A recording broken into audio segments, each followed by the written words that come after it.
Hello, I'm Tabitha Mofoni and welcome to On the Farms of Africa. This is a show that brings you various tech farming methods, trending and emerging agribusinesses in Africa.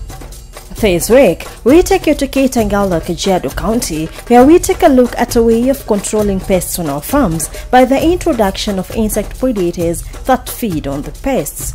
Later, we talk to George Mosingi, an integrated pest management consultant and the director of Biocon Kenya Ltd, on the importance of alternative pesticides with a particular importance for tropical smallholders. Welcome to George's Biofactory. This is his farm where he grows various types of crops in a greenhouse for just one commercial purpose. Mainly, the activity which is carried here is actually the breeding of dudus, which is Phytocilus persimilis. Phytocilus persimilis, they are the natural enemies to red spider mites. Basically, they have got natural searching ability. They are very specific. They don't feed on crop. They don't feed on anything, nor human, nor trees, nor environment, and nothing actually. So specifically, they only feed on red spider mites. That is the Tetronicus attici, which is very destructive to a crop. Most crops are naturally being destroyed by these red spider mites. We're also doing amblyopsis, which is a natural enemy for thrips and mites both. We have three types of amblyopsis in the farm. That is the Californicas, we have the Swisky, and we have the Cucumeris. The third one is Encasia formosa, which is used for the control of whiteflies, and the fourth one being Aphidius for the control of aphids. And we have a lab in Nairobi where we are doing some biorationals. Integrated Pest Management (IPM) is a leading complement and alternative to synthetic pesticides and a form of sustainable intensification with particular importance for tropical smallholders. Farmers are suffering a lot because of this pest, and especially the red spider mites. They're too damageful, and mostly on where we are focused on our field, on the controls as we are measuring on the flower farms, and some part of vegetables and some herbs. Reduce this usage of chemicals by introducing our products to the market. There's so many biorational companies in Kenya, but Biocon is the only African-owned. With the coming in of Biocon Kenya Ltd in 2007, rearing and selling of these insects has become easy with a number of factors in place. We are based on the tropics. Here, rearing these insects is not all that much, and we don't require much. As you can see, the climate is so natural. We attain our target temperatures, humidity naturally. Even though we have set up the greenhouses where we are doing all this, that is just basically for the control of the wind, temperatures, and all the microclimates. We modify them. As an alternative to industrial pesticides that at times can be harmful to the crops, the insects reared here are safe to use. But how exactly are they reared? So what happens here now, we'll bring in the red spider mites, which is basically the food for the Phytocilus. We inoculate the third week. After the third week, we give another 14 days for them to breed and multiply. Then we'll bring in the Phytocilus. We inoculate. And that inoculation will depend on the number of mites we have in this particular greenhouse. That is the population of mites. So if the population of mites will be high, we'll also calculate on the ratio. But normally on our application ratios is about 1 to 10, 1 to 15, 1 to 20, depending on the levels. But the standard we will do here is 1 to 20. So after 2 weeks, we come also we do crop walk on a daily basis. That's routine. Then we do weekly, then we do monthly, and like that until the process is complete. So for this one, we will apply mites the third week. After the third week, we'll apply Phytocilus. That's one will be on we'll apply Phytocilus on the 6th week. Then we give another 2 weeks, that will be 14 days, then we'll be harvesting. So harvesting will start here the 8th week from now. So as best, you can see this crop, it has got 2 leaves and 1 shoot. These 2 leaves that they call the mother leaves, dicotyledon leaves, because these are French beans. After the 3rd week, before we apply mites here, we will deleave them, we will remove. because they might have attracted a pest from the ground and all that, like the thrips and all that. So we do physical removing. That's the leaving. We dispose. Then we will apply now the clean culture of mites. Clean culture of mites. Then they will breed and multiply. The activities in this house basically now is agronomical. It's about growing a healthy crop for the inoculation of mites. From mites, inoculation of phytos. From phytos, harvesting. That's the end product. Just like on any farm, rotation of crops is vital for the soil regeneration, but in this case, it is specifically for the benefit of the insects. This house has a different crop. When we are doing on this rearing of these insects, we are using different types of hosts. On the other house you saw, we are using French beans. But in this particular house, we are using cucumber, which is also a very good host of mites. And because of the leaf size, it contains or it holds a lot of mites on them. And sometimes, because of the size of the leaf, it helps in maintaining the humidity. So the RH is always high, or this phytocillus does very well on a very medium or not very high humidity, which is about 60 to 80. Because of the leaf size of it, if you can see the leaf size is big, that's why we prefer it. And also it's liked so much by these mites. So that's why we are using it as a host for mites, and also does very well with as a host of this phytocillus. You see this dry debris. This dry debris holds a lot of mites, so we have inoculated. Once this debris will be dry, all the mites and the eggs and the nymphs will have moved, or they've been laid on these cucumbers. So we'll come here and remove all these dry debris. We'll leave only the mites and the cucumbers. So the houses will be cleaned, removed and all that. So the breeding system starts. So also here we'll bring in the phytocillus, we inoculate after attaining the mites benchmarks. The mites benchmark, you know, we are targeting at about 200 to 300 or 400, but on this particular crop, because it's big, you know, once you do one crop after the other, just you repeat on keeping on doing one crop for a long time, you know, always there's this soil-borne diseases. They keep also on multiplying. But when you do crop rotation, you suppress, because there are those soil-borne diseases which like maybe beans, but they don't like cucumbers. So when you change, so they don't find food, or they don't find a way of multiplying, so you suppress them. It's one way of suppressing the soil-borne diseases. We target about double of the number of the mites we require. So here we're targeting about 600 to 800 mites. This will be ascertained after doing the crop work and scouting. Then we'll see if it's ready for the inoculation of the phytocillus. As you can see, we have left some few plants here with flowers. Basically, this house we are not breeding the cucumber itself. What we are interested in is the leaves. The leaves, they are the host. So the few flowers you see, we are leaving them for pollination purposes, because we have also bumblebees, we are rearing bumblebees. So we leave some few crops. So this house is acting like 2-in-1, actually for pollination purposes and for breeding of phytocillus purposes.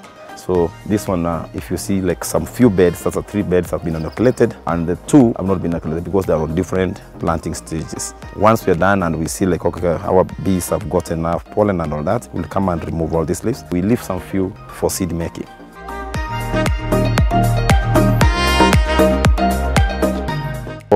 When we do on French beans, we target between 200 and 400 mites per leaf. Then that's when it's ready for application of phytocillus. But for this, because of the leaf size, the benchmark is slightly higher. So we do 800, 600 to 800. As you can see, this crop, the leaf, sometimes the leaves can be very big than what you see here now. It can be very big, and because we are targeting only leaf vegetation, that is the host for the mites to feed on. So we are not very much interested on other things and all. So the agronomy basically here is to attain the leaf benchmarks and the mites benchmarks. After attaining a certain growth, harvesting of the insects takes place. So after the inoculation of mites, this house has been inoculated with phytos. Now the phytos have multiplied. They have eaten all the mites you saw, which did all the damages here and there. Now this crop is only with phytocillus. So this is the final stage of this crop, which will take us maybe 1 week, 7 days, that's 7 days for harvesting. Then we'll dispose of the crop. As you can see here, these are all harvesting rods. These are the traps for getting this phytocillus from the leaves or from the crop to this jam jar. This jam jar is the holding point. So as you can see now, this is thousands and thousands of phytosilars inside. You can see all over. They have climbed through the strings. They have come there. All this house is full of phytosilars. You can see this is a greenhouse of 240 meters square. And we are targeting 10 million phytosilars from this particular house, of which will, as we have started scouting and checking, actually will even bypass that benchmark of 10 million. We'll get about 12 million on this house. This is a very high production. We get very high because of good climate here, good temperatures, humidity. If you can see all this debris sometimes we apply on top, is to maintain the humidity, this debris. Because if the crop is bare like that, the parts are bare like that, sometimes we bring water, we do humidity on the parts to increase the humidity. This house now needs more humidity than the other one, basically because the phytosilars does very well on 60 to 80 degrees of humidity. This is how harvesting is done. You take this bottle, this one, you tap, gentle tapping, using your hand, or you can use a stick or something soft which cannot break the bottle or the jams and all that. You return like this, you go to the other.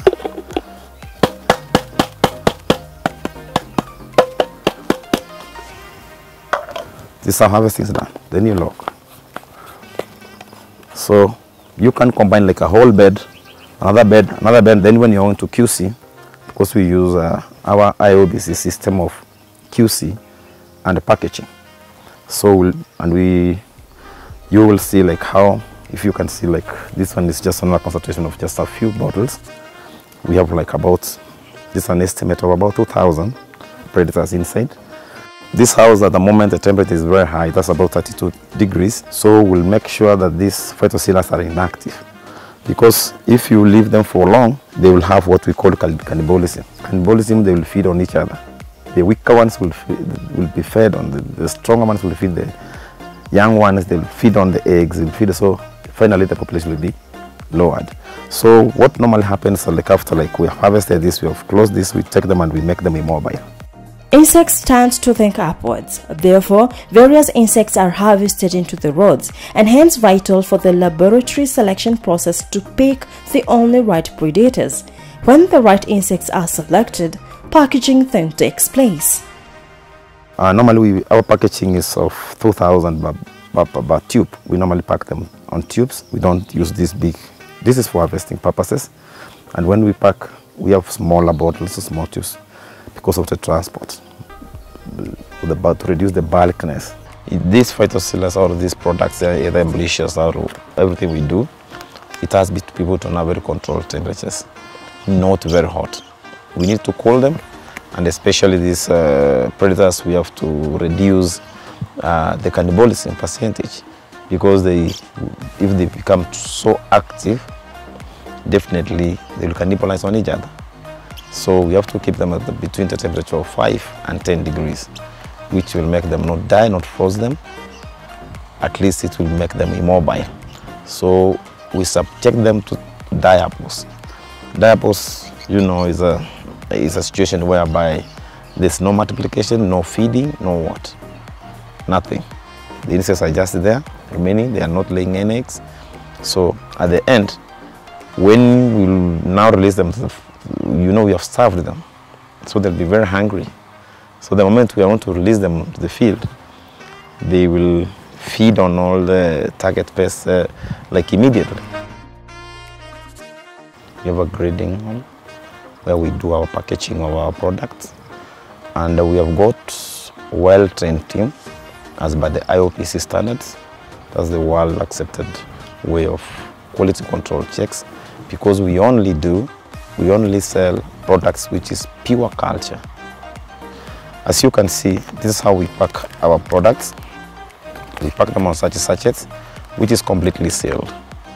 And as you can see inside, there is this carrier. This is a media. This is, you can either use vermiculite, or you can use rice husk, or you can use even wheat bran. All these are inactive materials which is used as a carrier. They don't contain anything, but we only add food source. Food source is to keep these insects alive, for some time to keep them until they're released in the field. So as you can see, this one, as it's sealed, packed, it can be exported anywhere in the world. It will not, like litter, it cannot move out of this until you yourself, you have felt that it's right time, right place to apply them. The phytosilars, we pack them at a package of 2,000. We do a package of 1,000. And most the bleachers, we do them a package of minimum 25,000 per one sachet.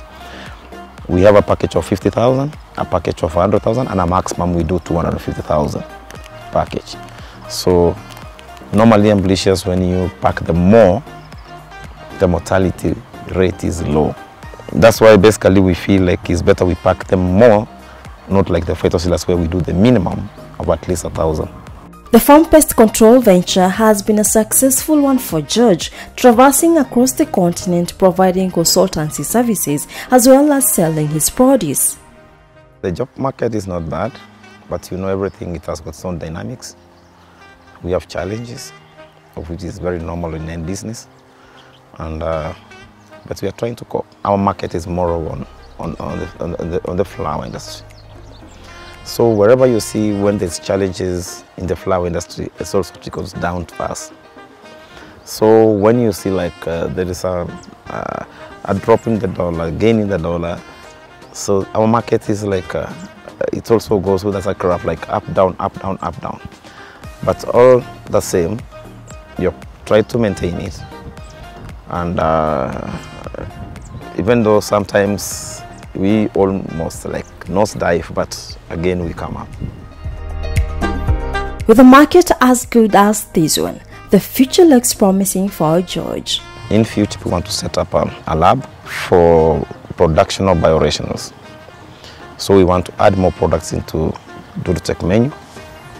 We want to see us having products which will be controlling, let's say, downy mildew.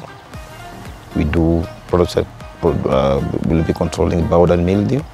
And on top of that, we are looking to increase our production facility. At the moment, what we are doing at least is satisfying our market. And we're also looking at, we want to expand our market and also increase our production. The bio industry in Kenya is growing, and with the right knowledge for farmers on embracing this type of pest control, the Kenyan farms stand at a zero pest-free farming encounter.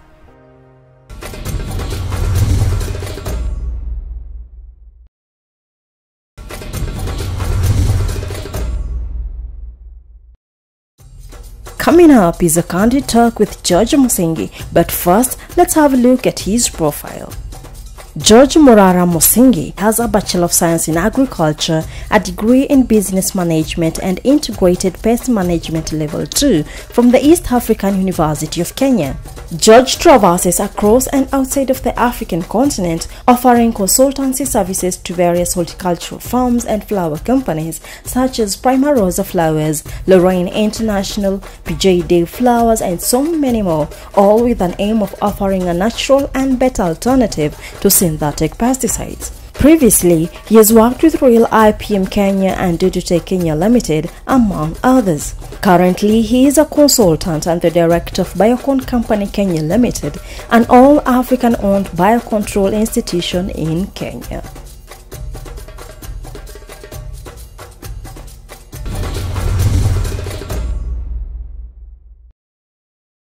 George, yeah, let's talk about the IPM, or rather bio industry in Kenya. Yeah. Where did it all originate from? Actually, the IPM, as I told you, it's integrated pest management. It's whereby you come up with strategies to curb the menace of pest. When you talk about IPM at large, is about mixing up of ideas, strategies, modalities. Then at the final end, in the final episode, what you're looking at is to reduce the use of chemicals in the country, Africa, and the world at large. IPM in Africa, or in Kenya in particular, it's started some time back, I can say, because I have a good history about it. We are one of the pioneers of this. We started about in the year 2002.